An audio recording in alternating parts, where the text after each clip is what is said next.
Hello student. आज हम लोग पढ़ेंगे क्लास 6 का फर्स्ट चैप्टर जिसका नाम है भोजन यह कहाँ से आता है। और मैं इस चैप्टर में जो मेन पॉइंट है उसको घेरा लगा दिया करूँगा जिससे कि आप समझ जाएंगे। ये मेन पॉइंट है जो आपके लिए बहुत ही आवश्यक है। तो चलिए इस चैप्टर को स्टार्ट करते हैं। आज आपने अपने घर में क्या खाया था, पता लगाइए कि आपके दोस्त ने आज क्या खाया था। क्या आपने कल और आज एक ही प्रकार का आहार लिया था? क्या यह सत्य है कि अलग अलग समय में हम भिन्न भिन्न प्रकार का आहार लेते हैं? अब विभिन्न खाद्य पदार्थ। क्रियाकलाप फर्स्ट, विद्यालय में अपने दोस्तों से उन खाद्य पदार्थों की सूची जानकारी प्राप्त कीजिए जो वे पूरे दिन में खाते हैं। यदि वे विभिन्न राज्य के रहने वाले हो तो उनसे भी यह जानकारी प्राप्त करने का प्रयास कीजिए। अपनी नोटबुक में सारणी 1.1 की तरह यथासंभव अधिक से अधिक दोस्तों द्वारा खाए जाने वाले विभिन्न खाद्य पदार्थों की जानकारी प्राप्त कर सूचीबद्ध कीजिए। अब आप पूछ के ये चाहे तो इस सारणी को पूरा कर सकते हैं। अब यहाँ से देखते हैं। अपने भोजन में हम अनेक प्रकार की चीज़ें खाते हैं। खाने की ये सभी चीज़ें किससे बनी हैं? पके चावल के बारे में सोचो। हम कच्चा चावल लेते हैं, उसे पानी में उबालते हैं। इसे तैयार करने में हमें दो पदार्थों या संगठकों की आवश्यकता होती है। अब मान लीजिए आप कोई खाना बना रहे हैं, चावल बना रहे हैं, तो चावल में आपको क्या क्या चाहिए? पानी भी चाहिए, चावल भी चाहिए। तो वही बता रहे हैं कि इसमें ना कम से कम दो चीज़ की आवश्यकता होती है।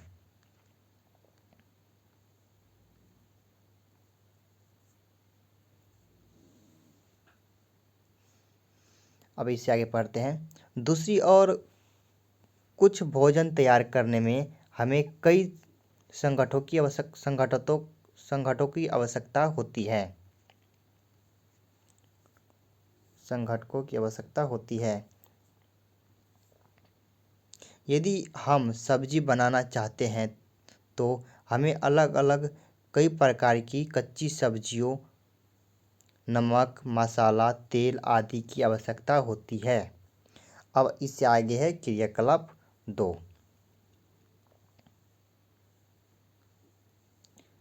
सारणी 1.1 में सूचीबद्ध कुछ खाद्य पदार्थों को छांटिए और अपने दोस्तों तथा घर पर चर्चा करके जानकारी प्राप्त कीजिए कि इनको बनाने के लिए कौन कौन सी सामग्री चाहिए। इनको सारणी 1.2 में सूचीबद्ध कीजिए। वस्तु का नाम और उसमें प्रयुक्त कच्ची सामग्री के कुछ उदाहरण सारणी 1.2 में दिए गए हैं। कुछ अन्य को इस सूची में जोड़िए। अब आप इस सारणी को पूरा कर सकते हैं। अब इससे आगे पढ़ते हैं।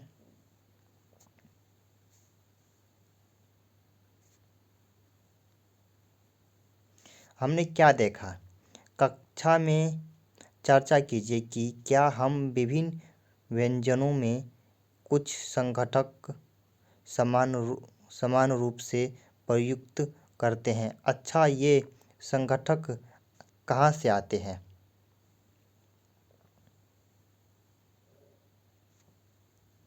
अब इससे अगला पॉइंट है खाद्य सामग्री एवं उनके स्रोत। सारणी 1.2 में सूचीबद्ध कुछ कच्ची सामग्री जैसे फल और सब्जी के स्रोत का अनुमान लगाना हमारे लिए बहुत आसान हो सकता है। यह कहाँ से आता है? निश्चित रूप से पौधों से।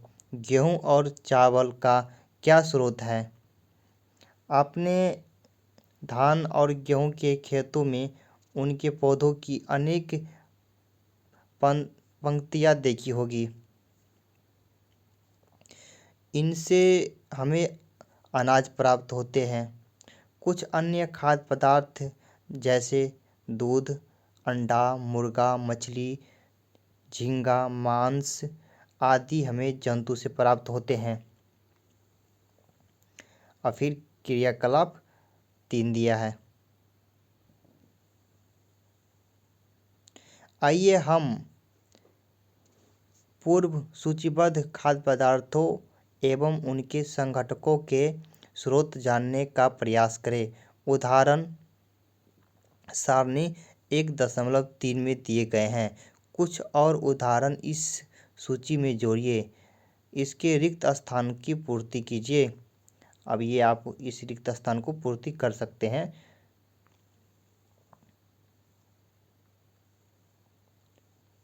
अब एक बात बताइए, आपको यदि पूछा जाए कि हमें किस किस वस्तु से कच्ची सामग्री प्राप्त होते हैं, तो प्राकृतिक से जैसे कि जितने भी पेड़ पौधे हैं उस सब से भी होते हैं, उसका जंतु से भी होते हैं। आप दूध पीते हैं तो किससे आते हैं? वो जंतु से ही आते हैं, जीव जंतु से ही आते हैं, जीव से ही आते हैं ना दूध। वैसे ही अंडा अंडा कहाँ से आते हैं? वो आपके मुर्गी से आते हैं। तो चलिए अभी इससे आगे पढ़ते हैं। क्रियाकलाप यहाँ पे क्रियाकलाप 3 से हम क्या निष्कर्ष निकालते हैं? पौधे विभिन्न खाद्य संगठकों की जैसे कि अन्य सब्जी तथा फल इत्यादि के स्रोत हैं। जंतु से हमें दूध, मांस, अंडे तथा अन्य जातों उत्पाद प्राप्त होते हैं। गाय, बकरी तथा भैंस दूध देने वाले कुछ सामान्य पशु हैं। दूध एवं विभिन्न दुग्ध उत्पाद जैसे कि मक्खन, क्रीम, घी, पनीर और दही का उपयोग संसार के प्रत्येक क्षेत्र में किया जाता है। क्या आप कुछ अन्य जंतु के नाम बता सकते हैं जो हमें दूध देते हैं? चलिए इस आगे पॉइंट पर पढ़ते हैं। भोजन के रूप में पौधों के भाग और जंतु उत्पाद। पौधे हमारे भोजन का एक मुख्य स्रोत है। हम पौधों के कौन से भाग का उपयोग खाद्य पदार्थ के रूप में करते हैं? हम पत्तियों वाली अनेक सब्जियां खाते हैं। कुछ पौधों के फलों को भोजन के रूप में खाते हैं। कभी हम जड़, कभी तना तो कभी पुष्प भी भोजन के रूप में खाते हैं। कभी आपने सीताफल या जिसको काशी फल भी बोलते हैं के फूलों को चावल की पिट्ठी में डुबोकर व तलकर पकौड़ी बनाकर खाया है? इसका प्रत्यय कीजिए। कुछ पौधों के दो या दो से अधिक भाग खाने योग्य होते हैं। उदाहरण के लिए सरसों। ये मेन पॉइंट है। इसमें कहता है कि कोई कोई ऐसे पौधे होते हैं जिसके कि ना 2 या 2 से अधिक भाग खाने योग्य होते हैं। उदाहरण के लिए सरसों। उदाहरण के लिए सरसों के बीज से हमें तेल प्राप्त होता है एवं इसकी पत्तियों का उपयोग साग बनाने के लिए किया जाता है। क्या आपने केले के पौधों के विभिन्न भागों के बारे में सोच सकते हैं जिन्हें हम भोजन के रूप में लेते हैं? क्या आप किसी अन्य पौधों के बारे में सोच सकते हैं जिसके 2 या 2 से अधिक भाग खाए जाते हैं? अब क्रियाकलाप 4 देखते हैं। और यहाँ पर देखिए क्या बोल रहे हैं ये। यहाँ पर ये पहेली क्या बोल रहे हैं। पहेली जानना चाहती है कि हमारे भोजन का पौधों और जंतुओं के अलावा भी कोई अन्य स्रोत है?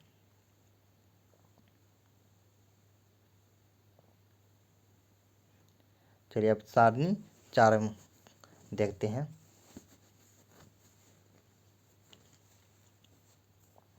सारणी 1.3 में सूचीबद्ध सभी खाद्य पदार्थों में से उन संगठकों को छांटिए जिनका मुख्य स्रोत पौधे हैं। ये पौधों के किन भागों से प्राप्त होते हैं? इन खाद्य पदार्थों और पौधों के भागों को सारणी 1.4 के अनुसार सूचीबद्ध कीजिए। अब आप छांट सकते हैं कि किस पौधे के कौन कौन से भाग हम खाते हैं, ये सब आप इसमें लिख सकते हैं सारणी 1.4 में। अब इससे अगला पॉइंट देखते हैं। यहाँ पे ब्रैकेट में क्या दिया हुआ है? अपने आसपास के अनजान पौधों पर यह देखने के लिए परीक्षण न करें कि वे खाने योग्य हैं। कभी कभी पौधे विषैले भी हो सकते हैं। इसमें बोल रहा है कि आप अपने आसपास के कोई पौधे हैं उसका परीक्षण खाने के लिए न करें, क्योंकि कभी कभी होता है क्या ना, बहुत सारे पौधे जो जिसमें जहर भी होते हैं, वैसे विषैले भी होते हैं। अब क्रियाकलाप 5 देखते हैं।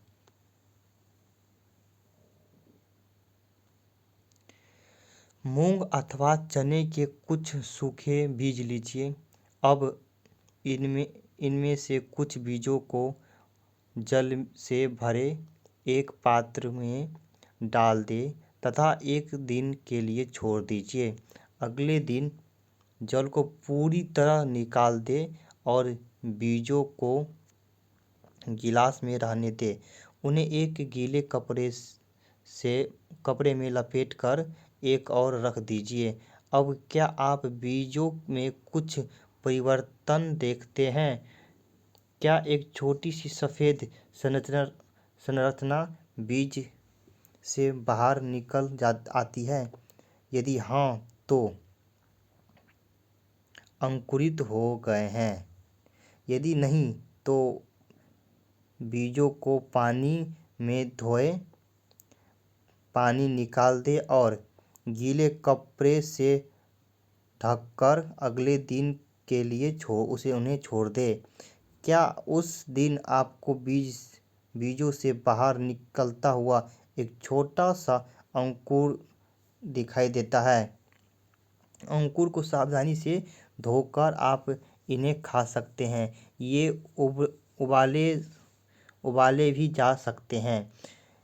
इनमें कुछ मसाले मिलाने पर खाने के लिए एक स्वादिष्ट अल्पाहार तैयार हो जाता है। अब आप देख सकते हैं ये मूंग है, जो दाल होती है ना, उस दाल को आप भिंगा कर रखेंगे तो ऐसे हो जाएंगे, जो कि बहुत ही ज़्यादा पौष्टिक आहार होते हैं। बहुत ही एनर्जी होता है, वो ताकत होती है उसमें। इसमें चना भी है। अब यहाँ से पढ़ते हैं।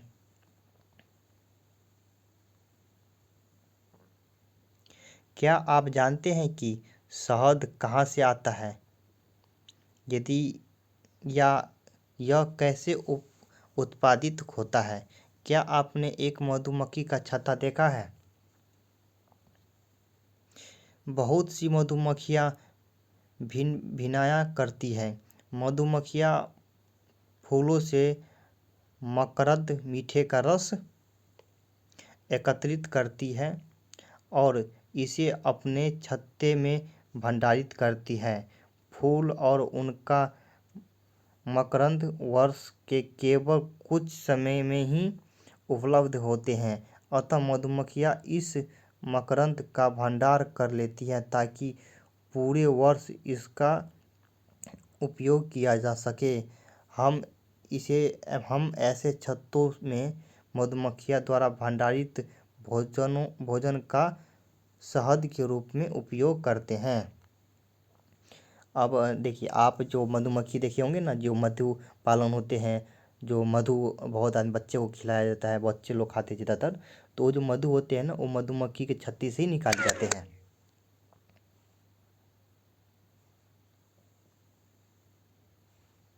अब अगला पॉइंट देखते हैं।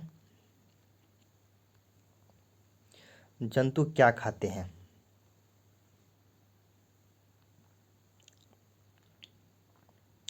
क्या आपके घर में कोई ऐसा पालतू पशु है जिसकी आप देखभाल करते हो? कुत्ता, बिल्ली, भैंस या बकरी? फिर आपको इसकी जानकारी भी आवश्यक होगी कि आपका पालतू जानवर क्या खाता है। अन्य जंतु क्या खाते हैं? क्या आपने कभी गिलहरी, कबूतर, छिपकली या छोटे से कीट को खाना खाते देखा है? यहाँ पर देखिए पिक्चर भी दिया है। अब क्रियाकलाप 6 दिया, 6 देख लेते हैं, फिर 6 7 भी दिए हैं। सारणी 1.5 में अनेक जंतु के नाम लिखे हैं। उनमें से कुछ जंतु द्वारा खाए जाने वाले भोजन भी लिखे हैं। सारणी में रिक्त स्थानों की पूर्ति कीजिए। अब ये 1.5 के स्थान दिए हुए हैं सारणी, आप इसमें पूरा कर सकते हैं। भैंस क्या क्या खाते हैं, बिल्ली क्या खाती है, चूहा क्या खाते हैं, शेर भी क्या खाते हैं, बाघ क्या खाते हैं, सारे आप इसमें फिल कर सकते हैं, भर सकते हैं इसको। अब सारणी 7 देखते हैं। फिर से सारणी 1.5 को ध्यान से देखिए और इसके इसके जंतुओं को 3 वर्गों में विभाजित कीजिए। पहले वर्ग में केवल उन जंतुओं के नाम लिखिए जो केवल पादप उत्पाद खाते हैं, इन्हें शाकाहारी जंतु कहते हैं। यहाँ कुछ जंतु ऐसे हैं जो दूसरों प्राणियों को खाते हैं, इन्हें दूसरे वर्ग में रखते हैं। इन प्राणियों को मांसाहारी जंतु कहते हैं। क्या आप कुछ ऐसे जंतुओं को जानते हैं जिनका भोजन पौधे और जंतु दोनों ही होते हैं? इन्हें तीसरे वर्ग में रखिए, इन्हें सर्वाहारी जंतु कहते हैं। अब आप इन्हें सारणी 1.6 के अनुसार 3 अलग अलग वर्गों में लिखिए। अब इस सारणी का आप चाहे तो फिल कर सकते हैं, भर सकते हैं। 1.6। अब यह बूझो क्या कर रही है। पहली जानना चाहती है कि सारणी 1.6 को भरते समय मनुष्य को आप किस वर्ग में देंगे। तो मनुष्य क्या खाते हैं? मनुष्य तो आपको जंतु भी खाते हैं, जीव जंतु भी खाते हैं और पौधे भी खाते हैं। तो इंसान क्या हो जाएंगे, मनुष्य क्या हो जाएंगे, सर्वाहारी। अब हम आगे देखते हैं। हम जानते हैं कि हम में से बहुत से लोग ऐसे हैं जिन्हें पर्याप्त भोजन नहीं मिलता।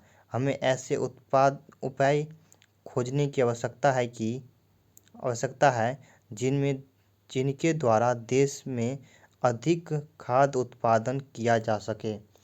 यही पर्याप्त नहीं होगा, बल्कि हमें ऐसे उपाय खोजने चाहिए जिनसे यह सुनिश्चित हो कि यह भोजन हम में से प्रत्येक को आसानी से उपलब्ध हो सके। अब इससे अगला पॉइंट, ये सारांश देख सकते हैं, प्रमुख शब्द देख सकते हैं। संघटक, खाद्य, मकरंद, अंकुरित बीज, शाकाहारी, मांसाहारी, सर्वाहारी। ये पॉइंट आप इस पॉइंट को ज़रूर से ज़रूर आप याद कर लेंगे और इसमें ये बहुत इम्पोर्टेंट पॉइंट है इस चैप्टर के। अब सारांश देख लेते हैं। भारत के विभिन्न प्रदेश में खाए जाने वाले भोजन में बहुत अधिक विविधता है। हमारे भोजन के मुख्य स्रोत पौधे तथा जंतु हैं। जो जंतु केवल पादप खाते हैं उन्हें शाकाहारी कहते हैं। जो जंतु केवल जंतुओं को खाते हैं इन्हें मांसाहारी कहते हैं। जो जंतु पादप तथा दूसरे प्राणी दोनों को ही खाते हैं उन्हें सर्वाहारी कहते हैं। मनुष्य किस में आएगा, सर्वाहारी में। तो ये चैप्टर यहीं तक कंप्लीट होता है और आपका जो एक्सरसाइज है वो मैं अगले वीडियो में लेके आऊँगा। आपका जितने भी आपका क्वेश्चन आंसर होगा वो एक अलग PDF में बन जाएगा, और ये चैप्टर का जो आपका सारांश है, जो मेन मेन पॉइंट है, ये आपका एक अलग PDF में बन जाएगा।